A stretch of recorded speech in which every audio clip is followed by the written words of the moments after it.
मला आठवले गावातील लोक म्हणायचे त्या वाड्यात दर अमावास्येला रात्री 2 वाजता कोणीतरी येतं आणि जे त्याचा आवाज ऐकून दार उघडतं ते परत कधी दिसत नाही. त्या क्षणी मला समजलं हा आवाज माणसाचा नव्हता. मी देवाचं नाव घेतलं, डोळे बंद केले आणि अचानक सगळं शांत. पाऊस थांबला, वारा थांबला. घड्याळात पाहिलं 2:07. जणू काही घडलंच नाही.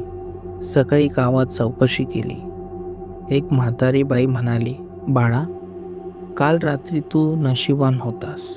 कारण आवाज ऐकणारे खूप असतात, पण दार न उघडणं फार कमी. आजही त्या वाड्यात कोणीही जात नाही आणि आजही मध्यरात्री 2 वाजता तिथे दार ठोकवण्याचा आवाज येतो. म्हणून जर आज रात्री चूक 2 वाजता कोणी तुमचं नाव घेऊन दार ठोकवलं तर लक्षात ठेवा, तो आवाज तुमच्यासाठी नाही,